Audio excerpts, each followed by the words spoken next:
ومن يضلله فلا هادي له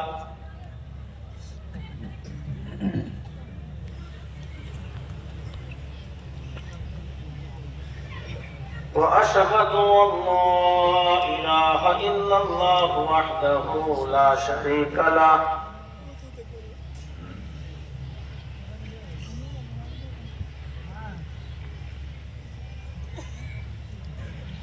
وأشهد أن محمدا عبده ورسوله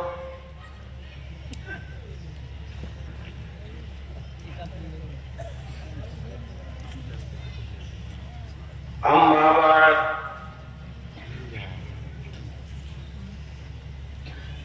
فإن خير الحديث كتاب الله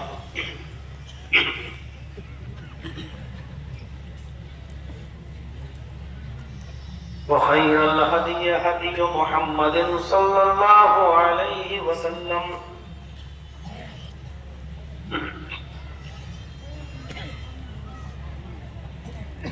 وشر الأمور محدثاتها وكل محدثة بدعة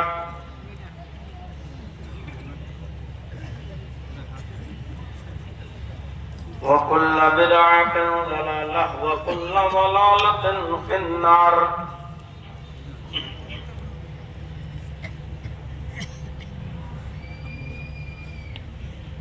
أعوذ بالله من الشيطان الرجيم.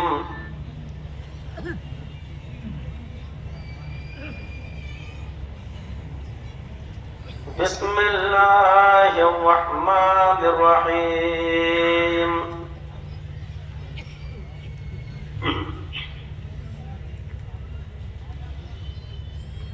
وإذ قال عيسى ابن مريم يا بني إسرائيل إني رسول الله إليكم مصدقا لما بين يدي من التوراة ومبشرا برسول يأتي من بعد اسمه أحمد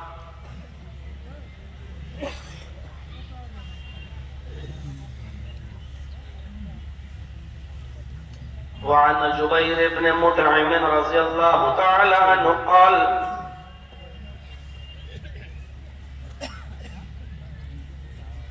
قال رسول الله صلى الله عليه وسلم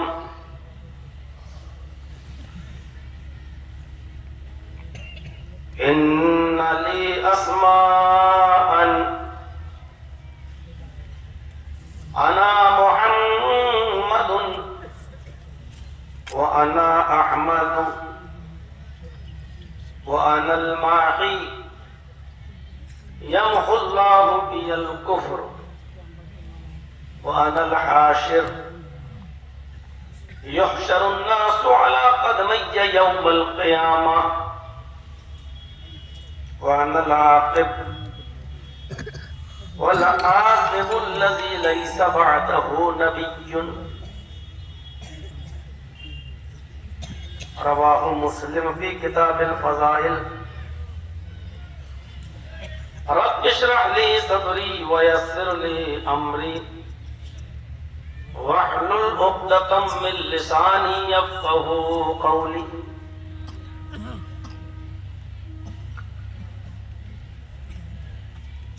اس اجلاس کے صدر محترم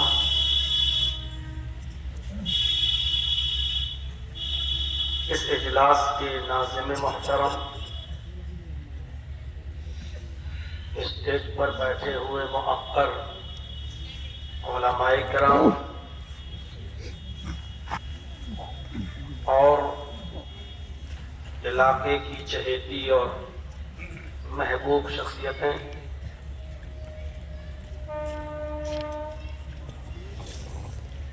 اور اس گاؤں سے اور اس کے ارد گرد سے، اطراف و اکناف سے اور وہ جوار سے تشریف لائے ہوئے معزز سامعین حضرات، پردہ نشین اسلامی خواتین، ماں اور بہنوں، نوجوانوں، عزیز بچوں،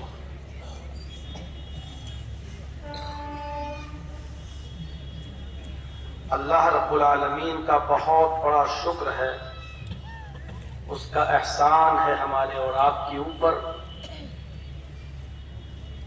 کہ اس اللہ نے ہمیں اور آپ کو انسان بنایا۔ سب سے بہترین ساخت میں اس نے ہمیں اور آپ کو پیدا کیا۔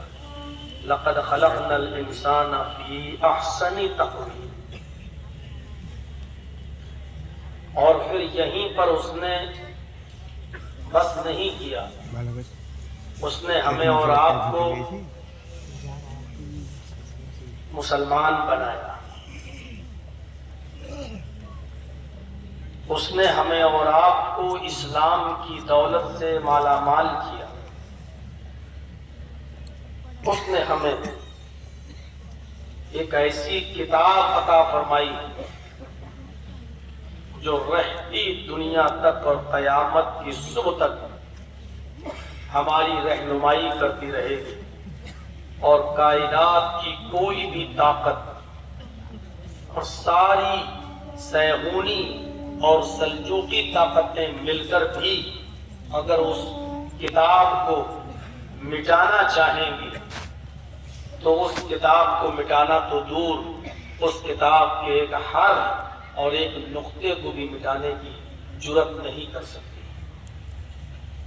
اس نے ہمیں وہ ایک انٹرنیشنل، ایک بین الاقوامی کتاب عطا فرمائی قرآن کریم کی شکل میں۔ پھر اسی پر اکتفا نہیں کیا، اس نے ہمیں اور آپ کو جناب محمد رسول اللہ صلی اللہ علیہ وسلم کا امتی ہونے کا شرف بخشا، نبی اکرم کا امتی بنایا۔ انسان بنایا جو ساری مخلوقات میں سب سے افضل، اسلام دیا جو تمام مذاہب کے اندر سب سے افضل، قرآن دیا جو تمام کتابوں میں سب سے افضل، اور اس نے ہمیں محمد الرسول اللہ کا امتی بنایا، وہ رسول دیا جو تمام نبیوں کا امام اور تمام نبیوں کا بھی سردار، امام الانبیاء۔ اور یہ کوئی معمولی ہستی نہیں ہے،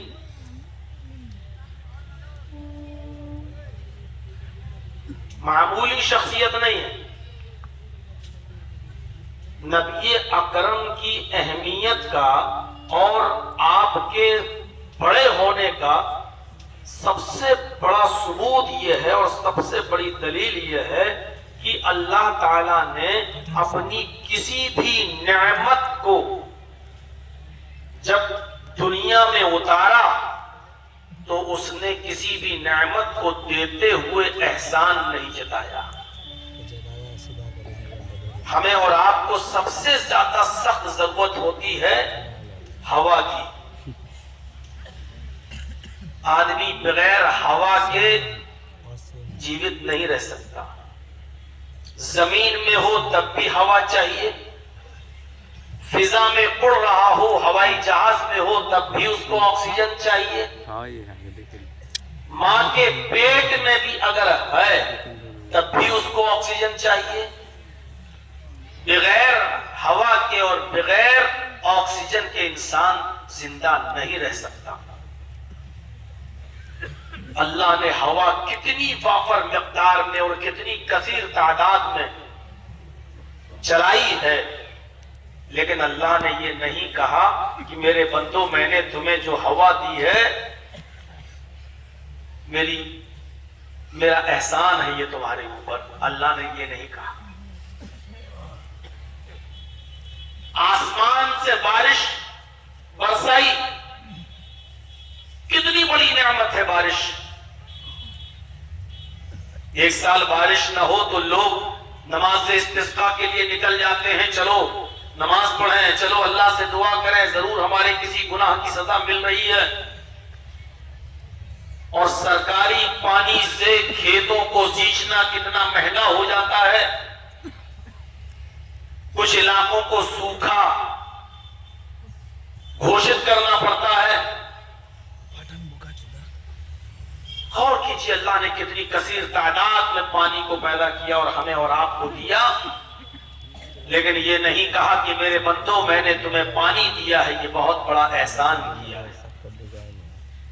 یہ زمین جس کی چھاتی پر ہم اور آپ سوار ہیں، آپ بیٹھے ہیں، اسی زمین سے اناج پیدا ہوتا ہے، اسی زمین پر ہمارے گھر اور مکانات اور بلڈنگیں تعمیر ہوتی ہیں، اسی زمین پر ہماری فیکٹریاں بنتی ہیں۔ کتنی بڑی نعمت ہے یہ زمین اللہ تبارک و تعالیٰ کی، لیکن اللہ نے جب زمین بنائی تو یہ نہیں کہا کہ میرے بندوں میں نے بہت بڑا احسان کیا تمہارے اوپر۔ جو بھی اللہ نے نعمت ہمیں اور آپ کو دی ہے، کسی بھی نعمت کو دیتے ہوئے اس نے احسان نہیں جتایا کہ میرے بندو یہ میرا احسان ہے تمہارے اوپر، لیکن جب اس نے محمد رسول اللہ کو دنیا میں بھیجا، ہمارا اور آپ کا پیغمبر اور نبی بنا کر جب اس دنیا میں مبعوث فرمایا، تو اللہ نے احسان جتاتے ہوئے کہا لَقَدْ مَنَّ اللَّهُ عَلَى الْمُؤْمِنِينَ، اور کہو لَقَدْ مَنَّ اللَّهُ عَلَى الْمُؤْمِنِينَ إِذْ بَعَثَ فِيهِمْ رَسُولًا، یہ اللہ کا مومنوں کے اوپر، مسلمانوں تمہارے اوپر ایک بہت بڑا احسان ہے کہ اس نے تمہیں جناب محمد رسول اللہ جیسا نبی دیا، ہم نے تمہیں محمد عربی دیا، ہم نے تمہیں جناب محمد رسول اللہ کا امتی بنایا، یہ ہمارا بہت بڑا احسان ہے۔ یہ سورج جو ہماری موجودہ زمین سے تقریباً 9 کروڑ 30 لاکھ میل کی بلندی پر ہے، جس کی گرمی سے ہمارا اناج پکتا ہے، ہمیں اور آپ کو اس کی حرارت ملتی ہے، ہمیں اور آپ کو اس کی سردیوں میں اس کی دھوپ سے زندگی ملتی ہے اور ہمارے اناج پکتے ہیں۔ اللہ نے سورج کو بنایا، تخلیق کی تو احسان نہیں جتایا، چاند دیا تو احسان نہیں جتایا، آسمان سے بارش برسائی تو احسان نہیں جتایا۔ ساری نعمتیں اللہ کی پھیلی ہیں، لیکن احسان نہیں جتایا۔ جب محمد رسول اللہ صلی اللہ علیہ وسلم کو بھیجا تو لَقَدْ مَنَّ اللَّهُ عَلَى الْمُؤْمِنِينَ إِذْ بَعَثَ فِيهِمْ رَسُولًا، یہ اللہ کا مومنوں پر بہت بڑا احسان ہے کہ اس نے انہیں محمد عربی دیا، ایک رسول دیا جو انہی میں سے ہے، ایک پیغمبر دیا۔ اشارہ ہے جناب محمد رسول اللہ کی طرف۔ آپ اندازہ لگا سکتے ہیں کہ محمد عربی کتنی بڑی نعمت ہے ہمارے اور آپ کی۔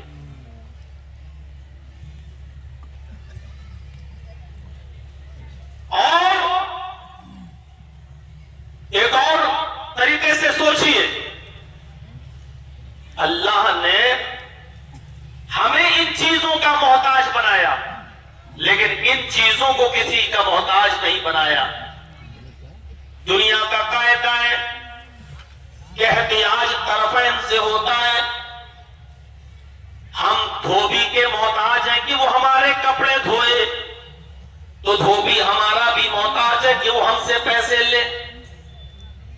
ہم ڈاکٹر کے محتاج ہیں کہ وہ ہمارا علاج کرے، تو ڈاکٹر ہمارا بھی محتاج ہے کہ وہ ہم سے پیسے لے۔ یہ لائٹیں اور یہ مائک، یہ شامیانہ، یہ پنڈال جو یہاں لگا ہے، یہ ایسے ہی نہیں لگ گیا ہے۔ ہمیں اگر ان کی ضرورت ہے تو ان کے لگانے والے کو ہماری بھی ضرورت ہے۔ یہ ہمیں شامیانہ اور پنڈال لگا کر دیں، مائک سیٹ کر کے دیں، تو یہ بھی ہمارے محتاج ہے کہ ہم سے پیسے لیں۔ ہم اشیاء خرد و نوش کے محتاج ہیں، لیکن ان کے بیچنے والے ہمارے بھی محتاج ہیں۔ ایک تھوڑا سا نمک بھی ہمیں فری میں نہیں مل سکتا ہے، نمک کا بیچنے والا ہمارا محتاج ہے۔ اگر ہم نمک کے محتاج ہیں تو نمک بیچنے والا ہمارا بھی محتاج ہے۔ لیکن یہاں اصول بدل جاتا ہے، یہاں ضابطہ بدل جاتا ہے۔ ہم آسمان سے ہونے والی بارش کے محتاج ہیں، لیکن بارش ہماری ذرہ برابر محتاج نہیں ہے۔ ہم سورج کی گرمی اور سورج کی روشنی کے محتاج ہیں، لیکن سورج ہمارا ذرہ برابر محتاج نہیں ہے۔ ہم چاند کے محتاج ہیں، لیکن چاند ہمارا ذرہ برابر محتاج نہیں ہے۔ میرے بھائیوں، ہمیں ان چیزوں کی ضرورت ہے، لیکن ان چیزوں کو ہماری کوئی ضرورت نہیں ہے۔ یہاں اصول اور ضابطہ بدل جاتا ہے۔